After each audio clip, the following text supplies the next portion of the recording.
사무엘상 1장 12절로 18절의 말씀을 가지고 기도만이 답입니다 라는 제목으로 이 시간 하나님의 은혜를 나누고자 합니다. 여러분, 세계 최초로 전신마비 치과 의사인 분당 서울대 병원에 이규환 교수라는 분이 계십니다. 화면에 보시면 이분입니다. 2002년 치과대학 본과 3학년 때 수영장에서 다이빙을 하다가 목이 부러지면서 경추 5번과 6번을 다치는 불상사를 입게 됩니다. 그러면서 중환자실에 입원을 해서 일주일 입원해서 깨어나 보니까 자신의 몸이 마비되어 있다라는 것을 그때서야 깨닫게 됩니다. 그리고 그는 그 일로 인해 중증 장애인이 되고 말았습니다.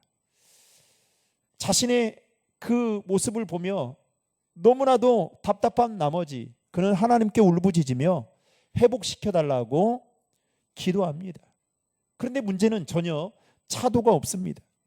그래서 자신을 빨리 하나님 데려가 달라고, 이렇게는 저는 못 살겠습니다 라고 하며 하나님께 원망하고 불평합니다.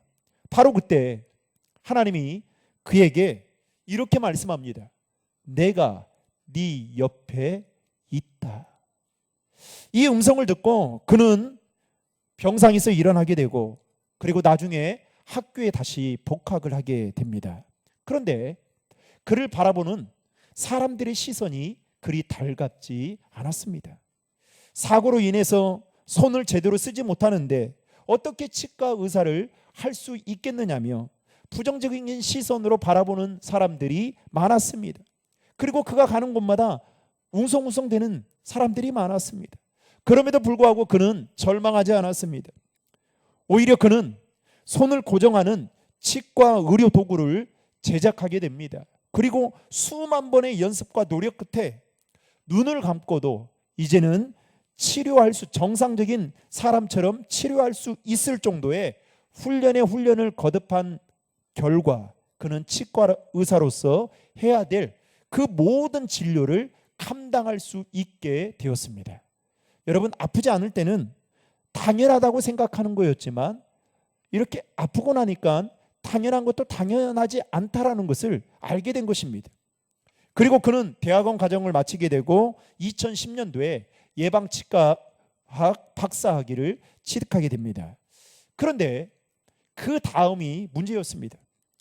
병원에 취직하기 위해서 수많은 병원에 지원서를 보냅니다.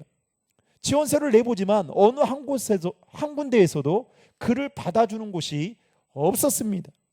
낙심이 될 만했겠죠. 절망하지 않을 수가 없었습니다. 게다가 그는 중증 장애를 가지고 있고 휠체어를 타고 있다 보니 제대로 움직이도 못하는데 환자를 어떻게 돌볼 수 있겠느냐며 병원에서 자신이 지원서를 냈던 그 모든 병원에서 다 리젝트했던 것입니다. 거절했던 것이죠. 그런데 놀랍게도 분당 서울대 병원에서 뜻밖의 전화가 오게 됩니다. 그리고 그는 그 분당 서울대 병원에서 의사로서 취직을 해서 이제 진료를 하게 됩니다. 그런데 진료를 보는 그 환자들 가운데 열에 7, 8명은 그 의사를 생각하며 걱정하는 그 눈빛으로 바라보는 분들이 많았다는 겁니다. 그리고 많은 사람들이 이 이규환 교수에게 진료받는 것을 꺼려했다라는 거예요. 그럼에도 불구하고 그는 낙심하지 않고 절망하지 않고 자신에게 진료를 보기로 온 환자들을 진심으로 대하고 친절하고 따뜻하게 상담해주고 치료를 해주는 그 결과 그 소문이 일파만파 퍼지기 시작했습니다. 그리고 그때부터 환자들이 몰려들기 시작했다고 합니다. 그리고 그는 당당하게 실력으로 평가를 받아 제41회 장애인의 날에 대통령상인 올해의 장애인상을 받고, 그리고 2019년에는 보건복지부 장관상과 함께 치과의사협회에서 주관하는 상을 동시에 받게 됩니다. 그는 수상소감에서 이와 같은 말을 하게 됩니다.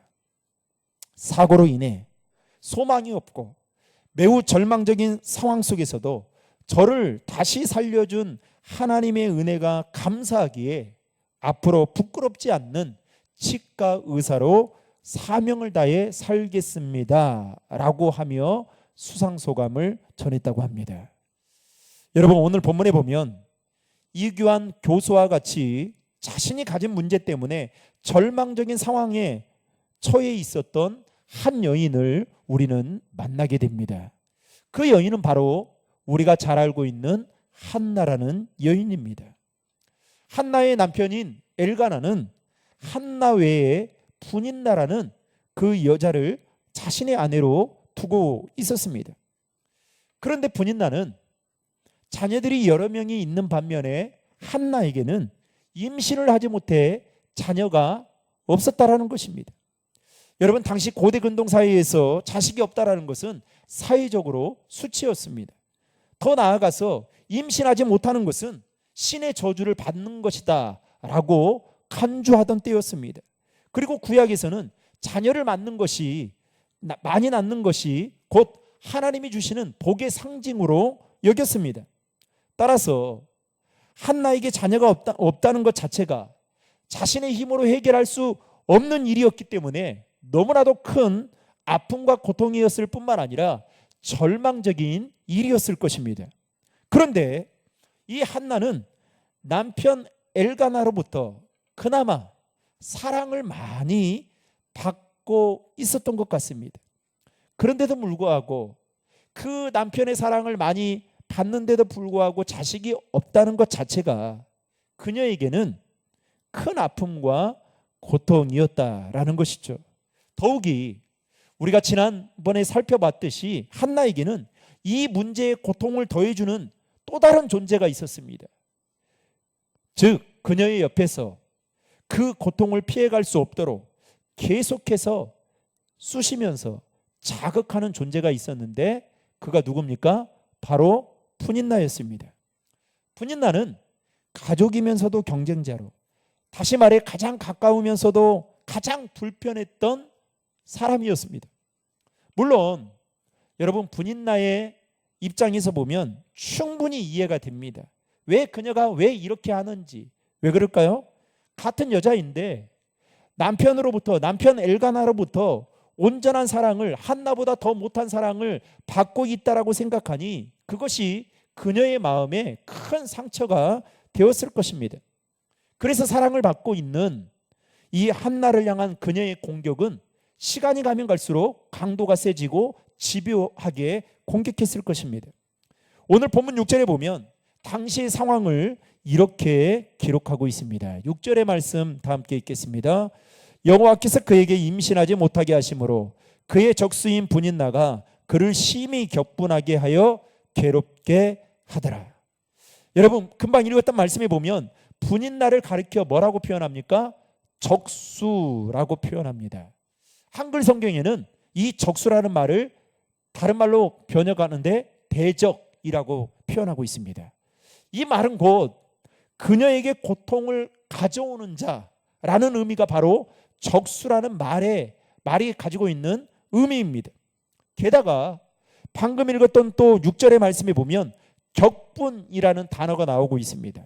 이 말의 뜻은 이렇게 표현하고 있어요.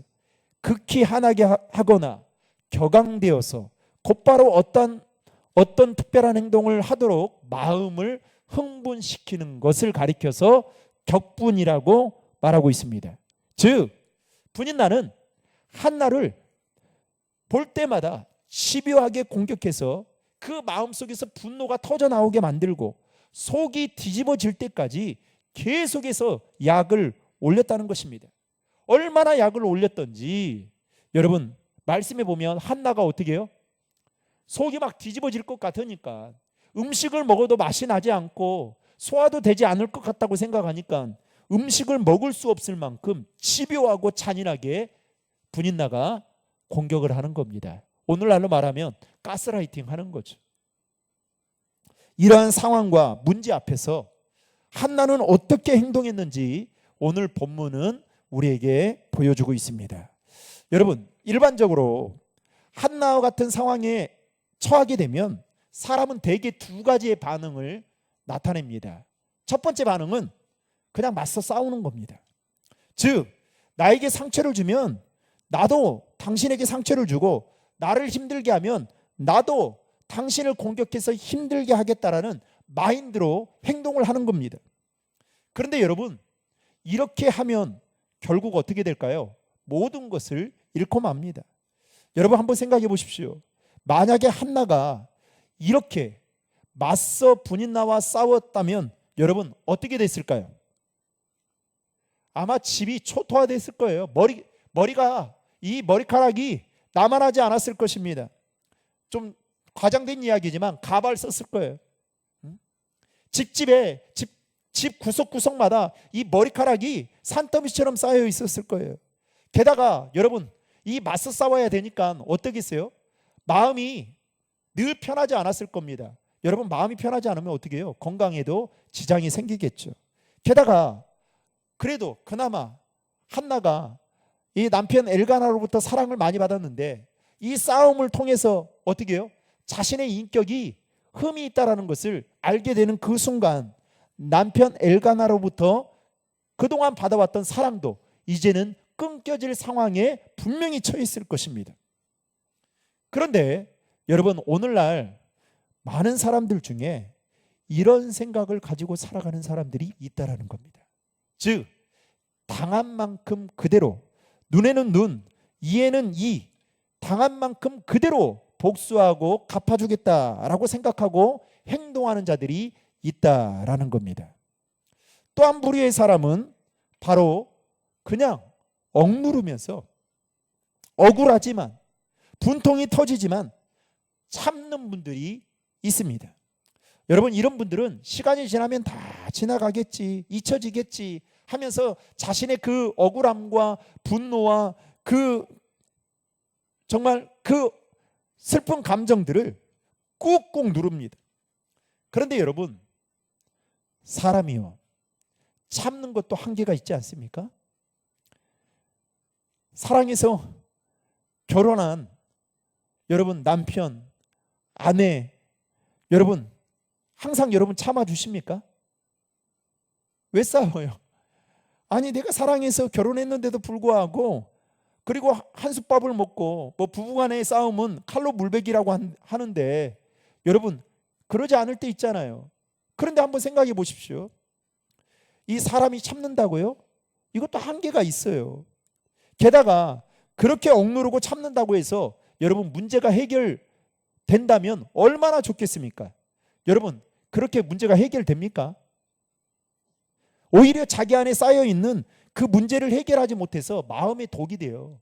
그래서 어떻게 해요? 나중에 건강에 지장이 생기게 되고, 기쁨도 사라지게 되고, 감사도 사라지는 경우들을 보게 됩니다. 이처럼 무조건 참는 것도 능사가 아니다라는 것이죠. 그런데 성경은 이렇게 말하는, 사랑은 오래 참고. 참 힘듭니다. 말씀대로 사는 게 너무너무 힘든 거예요. 그러면 그렇다면 어떻게 해야 되느냐? 목사님, 그럼 도대체 어떻게 하라는 말입니까? 여러분, 오늘 본문에 보면 한나는 어떻게 행동했는지를 보여주고 있는데, 어떻게 했느냐? 한나는 자신이 처한 상황과 문제를 가지고 하나님 앞에 나아가 기도했다라는 것입니다. 오늘 본문 9절에 보면 그들이 실로에서 먹고 마신 후에 한나가 일어나니라는 말이 기록되어 있습니다. 이 말은 뭐냐면, 엘가나가 드린 제사가 유일하게 제사를 지낸 자가 먹을 수 있는 무슨 제사냐? 하목 제사였음을 알 수 있습니다. 즉 당시 하목제는 축제적인 분위기에서 드리는 것을 나누어 먹는 그야말로 즐거움이 있는 제사였습니다. 아마도 한나는 하목 제사를 드리고, 남편 엘가나가 하목 제사를 드리고, 그리고 그렇게 드렸던 그 제사의 그 음식들을 나누어 먹을 때에 한나는 전혀 먹고 싶은 마음이 없었을 것입니다. 아니, 그 자리에서 나오고 싶은 마음이 컸을 것입니다. 여하튼 한나는 잔치가 다 끝날 때까지 꾹 참고 기다리고 있다가 끝나니까 바로 그 자리에서 나와서 하나님께 기도하기 위해 살며시 빠져나가는 것을 알 수 있습니다. 그리고 오늘 본문 10절에 보면 한나는 그 괴로운 마음을 가지고 하나님께 이렇게 아뢰입니다. 10절의 말씀 읽겠습니다.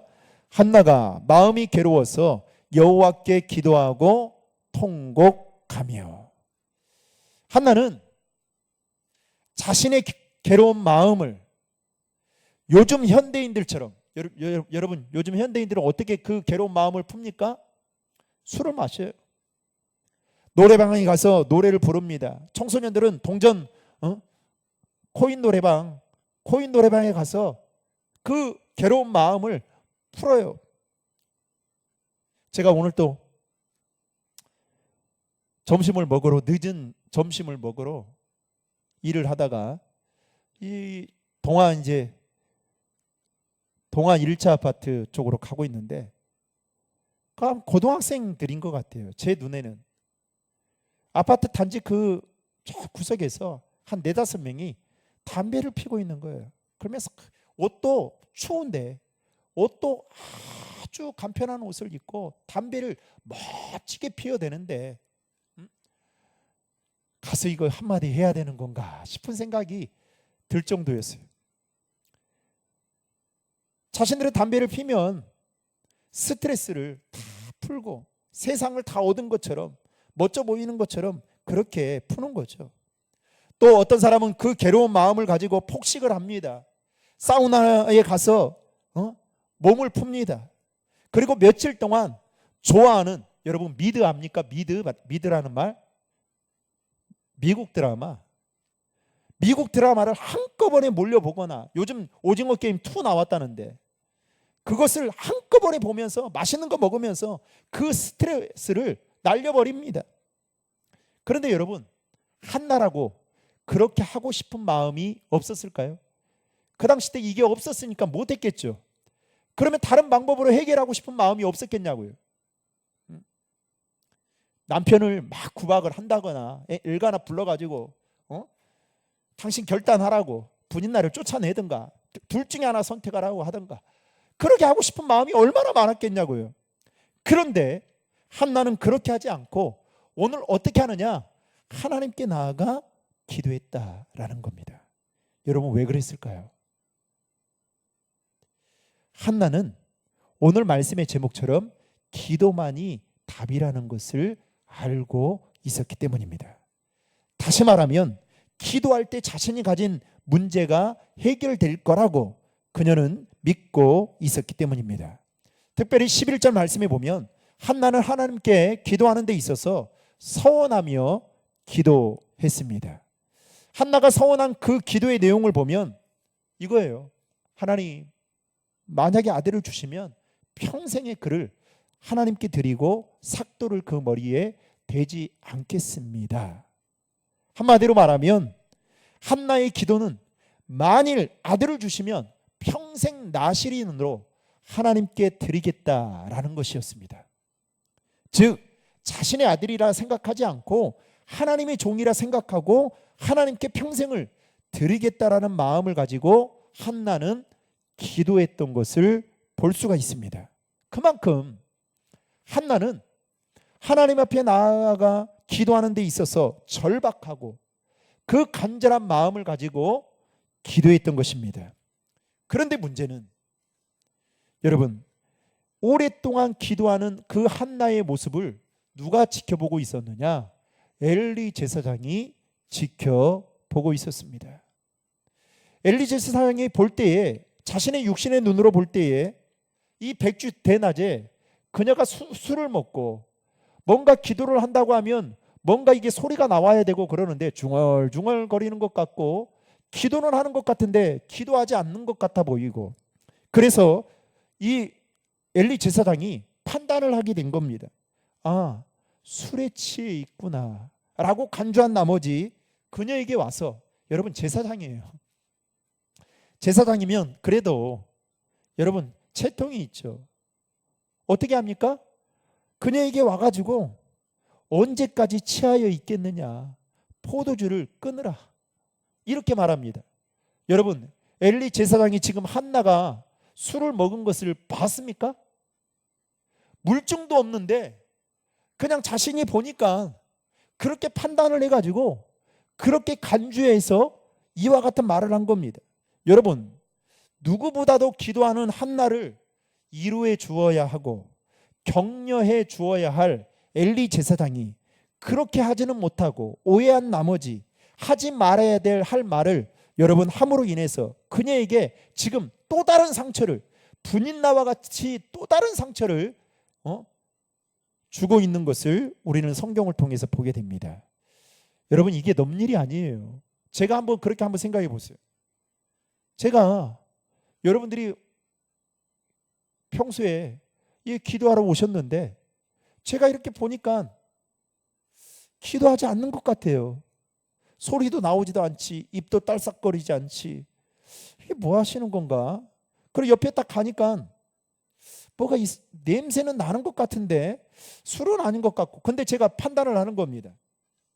엘리 제사장처럼. 그래서 술 드셨구나. 약주를 하셔도 많이 하셨구나. 그래서 제가 여러분 기도하는 자리에 여러분에게 가서 이렇게 말하는 겁니다. 아니, 집사님, 장로님, 권사님, 언제까지 그 술 못 끊어가지고 드시려고 합니까? 제발 좀 끊으십시오. 여러분, 이렇게 말하면 여러분 중에 저를 보고 우와, 역시 우리 목사님은 용한 목사님이구나, 척부해냅니다, 이렇게 알고 여러분 말하실 분 있으십니까? 당장에 이거는 여러분 옷 벗어야 되는 거예요. 여러분, 설령 교인이 약주를 했다고 해도 제가 어떻게 나팔을 불면 돼요? 안 돼요? 돼요? 안 돼요? 안 되는 거죠. 안 되는 거죠. 속으로 얼마나 힘든 일이 있었으면. 그러나 하나님 기도하는 거죠. 하나님, 이 방법으로 하지 않게 해주십시오. 그렇게 기도하는 거죠. 그런데 여러분, 엘리 제사장이 이렇게 격려하고 이렇게 위로해줘도 부족할 판인데 오판한 나머지 이와 같은 말을 한 엘리 제사장의 모습을 보면서 여러분, 술 취한 것과 기도하는 것을 구분하지 못할 정도로 엘리 제사장은 제사장이었음에도 불구하고 영적인 눈이 가려져 있었던 것을 우리는 성경을 통해서 보게 됩니다. 여러분, 이걸 보면서 한 가지 우리에게 주는 교훈이 무엇이냐? 우리도 신앙생활을 그렇게 오래 한다 할지라도, 교회 안에서 가지고 있는 직분이 있다 할지라도 여러분, 영적으로 무감각해지거나 무뎌지게 되면 엘리 제사장과 같은 그 커다란 실수, 오판하는 실수를 우리도 동일하게 범할 수 있다라는 것을 우리는 엘리 제사장을 통해서 바라볼 수 있어야 한다라는 것입니다. 다시 말해, 아무리 목사라도 또한 귀한 직분을 가진 자라도 자신을 말씀으로 연단하지 않거나 기도로 무장하지 않으면, 또한 성령의 인도하심을 받지 않으면 여러분, 영적인 분별력을 잃어버리고 말게 된다라는 겁니다. 여러분, 영적으로 민감한 사람은 절대로 내가 있어야 할 자리와 내가 있지 말아야 될 자리, 내가 머물러 있어야 될 자리와 그렇지 않을 자리를 확실하게 구분하고 살아갑니다. 그런데 이 영적으로 민감함이 사라지게 되면 여러분, 어떤 문제가 우리에게 닥치게 되느냐? 죄를 죄로 여기지 않습니다. 하나님 앞에 나아오는 거 매우 부담스럽게 생각합니다. 영적으로 무뎌지게 되면 죄와 적당하게 타협하며 살아가게 됩니다. 여러분, 한나는 누구에게도 위로받을 수 없었던 그 마음의 문제를 혼자서 참고 속으로 삭히지 않았습니다. 자신을 멸시하고 괴롭히는 그 분인나라는 여자와 맞서 싸우려고 하지 않았습니다. 한나는 자신의 문제를 가지고 하나님 앞에 나아가 울며 기도했던 여인이었습니다. 한나로부터 자신이 처한 상황에 대한 이야기를 듣고 나서야 엘리 제사장은 그녀에게 17절에 이렇게 말합니다. 평안히 가라. 이스라엘의 하나님이 네가 기도하여 구한 것을 허락하시기를 원하노라. 그때 한나가 이렇게 대답하고 행동합니다. 18절의 말씀 다 함께 읽겠습니다. 이르되 당신의 여종이 당신께 은혜 있기를 원하나이다 하고 가서 먹고 얼굴에 다시는 근심빛이 없더라. 여러분, 저 같으면 저는 엘리 제사장이 이 말을 해도 듣지 않았을 거예요. 왜요? 이미 말로 상처를 줬잖아요. 여러분, 말로 상처를 줬는데 그 말을 여러분 아멘하고 받을 수 있겠습니까? 받기 힘들걸요? 그래서 여러분, 목회자와의 관계가 틀어지면 목회자도 힘들지만 성도도 힘들어요. 왜요? 말씀이 잘 안 들어와요. 그래서 여러분 기도해 주셔야 돼요. 그리고 저도 그렇지만 여러분들도 항상 좋은 관계를 가지려고 노력해야 돼요. 저도 그래요. 저도 부교육자 사역을 할 때에 이 성도들과의 관계보다 더 힘든 게 뭔지 압니까? 제가 모시고 있는 담임 목사님과의 관계예요. 힘들면요, 정말 어느 때는 참다 못해 내가 이 교회를 나와야겠다 생각하고 정말 폭발할 때가 있어요. 그 정도로 올라올 때가 있습니다. 그리고요, 그 시점 이후로부터 이 교회는 내가 있어서는 안 되겠다라는 마음을 딱 먹고 그때부터 기도합니다. 사역지를 놓고. 그리고 설교가 들어오질 않아요. 여러분, 목회자가 설교를 은혜를 못 받는데 성도라고 받을 수 있겠습니까? 그리고 어떻게 해요? 그 사람의 약점만 보여요. 그 사람의 흠만 보이기 시작합니다. 여러분, 이 한나가 지금 엘리 제사장으로부터 듣지 말아야 될 말을 들었단 말이죠. 그런데 그가 아무리 좋은 말을 이렇게 한다 할지라도 한나가 어때요? 그냥 고개를 휙 돌리고 가버릴 수 있을 뻔한 일인데 그는 어떻게 합니까? 엘리 제사장이 전한 말을 하나님이 주시는 응답으로 받아들였다라는 겁니다. 그리고 한나는 엘리의 제사장의 말을 하나님의 응답으로 알고 그 기도의 자리에 일어나서 어떻게 했습니까? 음식을 먹고 다시는 얼굴에 슬퍼하거나 근심하는 빛이 없었다라고 성경은 말하고 있습니다. 여러분, 이것이 바로 하나님께 기도하는 사람의 올바른 모습이라고 말할 수 있습니다. 어쩌면 한나에게는 아들을 낳고 안 낳고가 그녀에게 있어서 매우 중요한 관심사였을지도 모릅니다. 그러나 한나는 거기에 크게 마음을 쏟지 않았습니다. 그녀가 기도의 자리에서 일어날 수 있었던 것은 여러분 상황이 변한 것도 아니고요, 또 곧바로 응답받아서 아기를 낳은 것도 아니고 임신을 한 것도 아닙니다. 분명히 기도하기 전이나 기도한 후의 모습이 달라진 것이라고는 하나도 없습니다. 그런데 왜 한나는 일어나 집에 가서 음식을 먹을 정도로 여러분 평안했던 것일까요?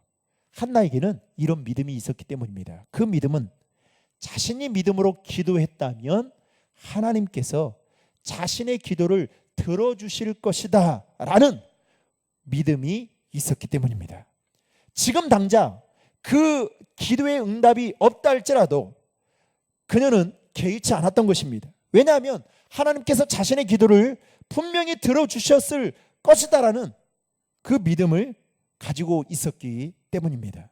사랑하는 성도 여러분, 한나와 같은 이 믿음, 즉 믿음으로 기도하면 하나님이 분명히 우리의 기도를 응답해 주실 것이다라는 이 믿음이 저와 여러분에게도 있기를 주님의 이름으로 축원합니다.